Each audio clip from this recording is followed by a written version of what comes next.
On pourrait dire que c'est un affrontement qui dure de 1946-47 jusqu'à 1991. C'est un affrontement de deux superpuissances qui ont organisé chacune un bloc autour d'elle-même, et c'est un affrontement qui a une dimension idéologique, militaire, qui a une dimension politique et qui a une dimension d'organisation globale.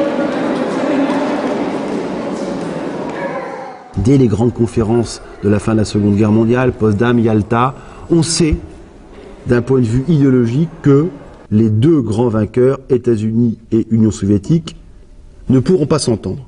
Pourquoi? Parce qu'on a deux régimes politiques complètement opposés. C'est l'eau et le feu. C'est complètement antinomique. Chacun des deux va constater que l'autre ne respecte pas ses engagements, et chacun des deux a raison.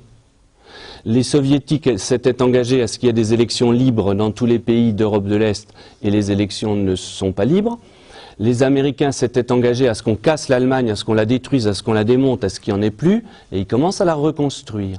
Donc il y arrive un moment où les deux vont se dénoncer, et il y arrive un moment où les Américains vont considérer que les Soviétiques deviennent dangereux. Alors là, c'est le vrai début. 1947, le président Truman présente sa doctrine. Et l'idée de Truman, c'est que plus un pays est pauvre, plus il risque de devenir communiste. Donc Truman va proposer aux pays d'Europe de les aider financièrement. Et ça s'appelle le plan Marshall. Ceux qui vont accepter vont devenir les alliés des États-Unis.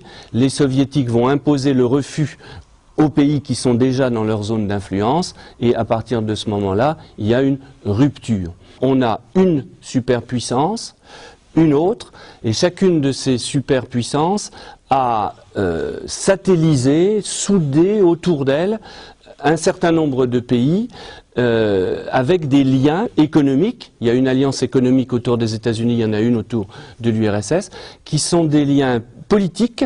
Il y a un mode d'organisation politique, c'est en gros la démocratie libérale autour des États-Unis, même s'il y a des dictatures dans le bloc, et c'est en gros la dictature des partis communistes. Il y a une dimension idéologique fondamentale, le marxisme-léninisme dans un cas, l'anticommunisme dans un autre.